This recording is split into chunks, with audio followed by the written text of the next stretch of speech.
Welcome back to a chapter a day. Happy Thursday. We are nearing the weekend. So this is like a threshold. I usually say threshold. Thursday is the threshold for the weekend. Today we will be reading 1 Samuel chapter 13. Okay. Yes, chapter 13. And yesterday we encountered Samuel giving the people of Israel, I guess what it is, Moses, Aaron, and who was the other person? I keep forgetting. They were Moses and Joshua, I should say. Moses, Aaron, Joshua. They did something similar. I think mostly Moses and Joshua, when they were like handing over authority to another person to lead the children of Israel. In this case, it was Samuel turning over to Saul the power bestowed upon him by God to rule the people of Israel. He also gave them a remembrance of how God brought them through, all the way through Egypt, from Moses all the way through to where they are now. And remind, even before Moses, when he made that promise with Jacob, and he reiterated to them how they were supposed to keep God's commandments and his law, and do them. And the alternative was, if they didn't do it, they won't be. They do it, they would be blessed, and they don't do it, God is not going to bless them for doing wrong. Just like today, God is not going to bless us while we do wrong. So let's see what happens. Chapter 13.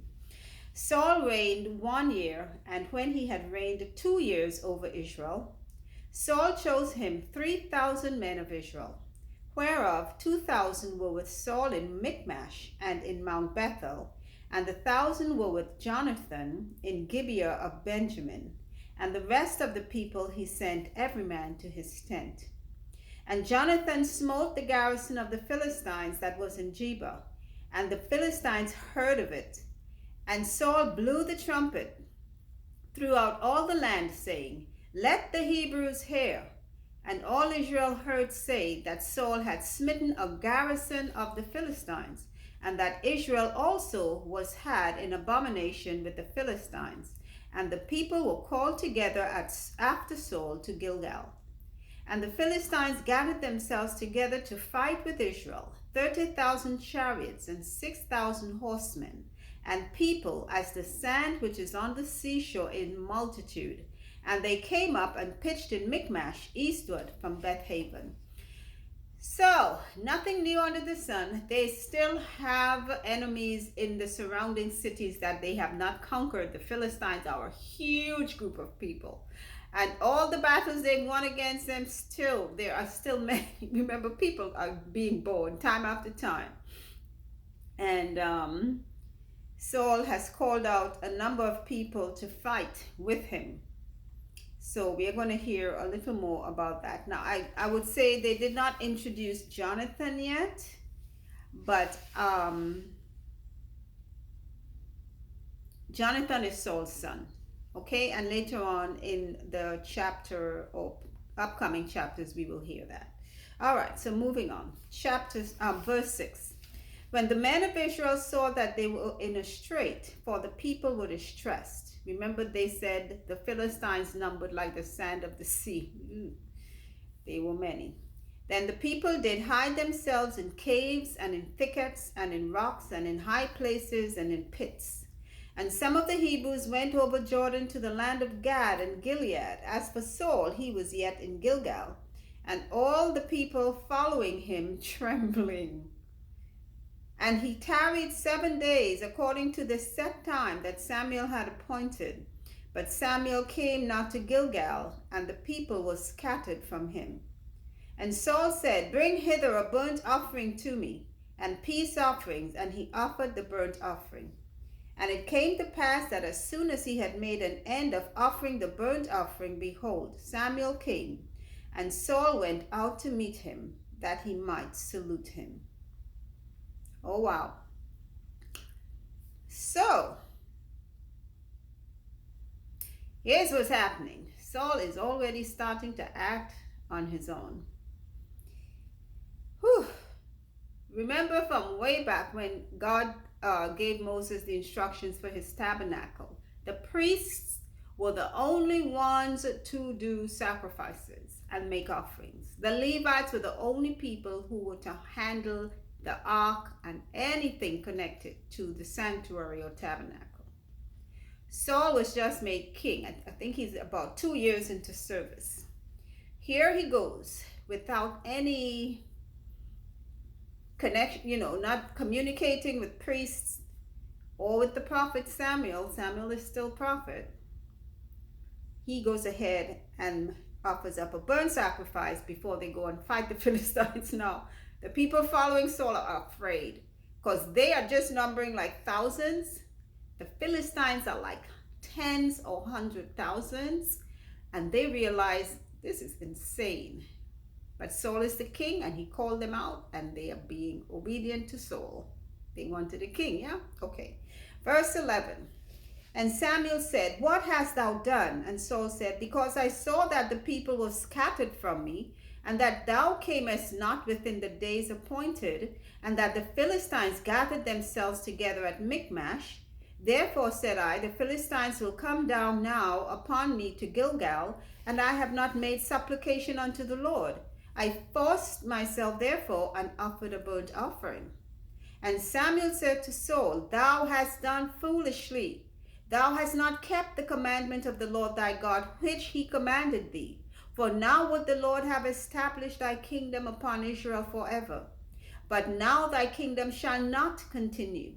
The Lord hath sought him a man after his own heart, and the Lord hath commanded him to be captain over his people, because thou hast not kept that which the Lord commanded thee." And Samuel arose and gat him up from Gilgal unto Gibeah of Benjamin. And Saul numbered the people that were present with him, about 600 men. Okay. So Saul is really going bad, as is expected, as God warned them. He told them. He has these men coming to fight. They are few in comparison to the Philistine army. So now Saul don't know if he even asked for God's approval to go fight these Philistines prior to him going. He decides he's going to go fight them. And what he's doing after, what he should have done first was to call for Samuel or go to the priests. He takes it upon himself to offer a burnt offering. That's not his place. He's the king, but he's not a priest. He's not a Levite. And then Samuel comes up after he has done the burnt offering. And Samuel is asking him, what are you doing? Why are you offering burnt offerings? And he said, well, check this out. This is where he starts to show that he's not a good leader. He starts to blame everybody else but himself. Mark my words. If you have a leader or someone who you think is in high position, and before they take the blame on themselves, they start apportioning it to other people, that is not a good leader. So he starts. "I saw that the people were scattered from me. Thou camest not." Oh, he's blaming Samuel. "You didn't come within the days appointed. The Philistines gathered themselves together." So all of these things are what caused me to do this. It's not just me, it's them and you, Samuel. And that's why I did what I did. You know what? A lot of us do that. I think the most unattractive thing is a coward person who will do something and then can't stand up to say, hey, I made the decision because I felt it was the right thing to do, even if it was wrong as sin. If you can't stand up for yourself and say, hey, I did wrong, and you're blaming everyone else, you are a coward, as far as I'm concerned. You know what? I would say something. I've heard some people would say things, And then when they are called out on it, they recant. Then don't say anything. Be quiet. If you cannot stick by what you say, then don't say anything. If you cannot stick by what you do, then don't do it. And this was Saul showing his true self. The Lord was already moving away from him, because before this, they didn't really give us the whole, record of what he was doing within those 2 years. But it seems like he was already falling away from God. Okay, verse 16. And the spoilers came out of the camp of the Philistines in 3 companies. One company turned unto the way that leadeth to Ophrah, unto the land of Shual. And another company turned the way to Beth-horon, and another company turned to the way of the border that looketh to the valley of Zebulun, toward the wilderness. Now there was no smith found throughout all the land of Israel. For the Philistines said, lest the Hebrews make them swords or spears. But all the Israelites went down to the Philistines to sharpen every man his shear, and his coulter, and his axe, and his mattock. So apparently they are fighting with not very efficient weapons, because the Philistines have blocked off their ability to gain smithing or metal work. You know how the smiths would take metal and pound it into whatever for spears and things like that. So they are fighting with, I'm not sure, an axe. Okay, they are fighting with I don't know, every man his share, if that's something. A mattock is similar to an axe, I guess. It's like made of stone on a stick. So their weapons are inferior to come fight against the Philistines, because the Philistines have stopped them from having access to the metal, or there's no one in Israel who can work the metal to make them weapons. No smiths. Okay, verse 21. Yet they had a file for the mattocks, and for the coulters, and for the forks, and for the axes, and to sharpen the goads. So it came to pass in the day of battle that there was neither sword nor spear found in the hand of any of the people that were with Saul and Jonathan, his son. With Saul and Jonathan. But with Saul and Jonathan, his son, was there found. And the garrison of the Philistines went out to the passage of Michmash. So they are fighting with inferior weapons. They are fighting with a little army compared to the Philistines. And the only people who have something proper to fight with is Saul, the king, and his son, Jonathan. Everyone else, hey, do the best you can. It's like you're going out with sticks and stones to fight against guns and cannons. That's exactly what it is. Whew, let's see how that goes. So that's the end of 1 Samuel chapter 13. Already not looking good, is it? 2 years in. 2 years in. I can tell you, things can turn backward overnight.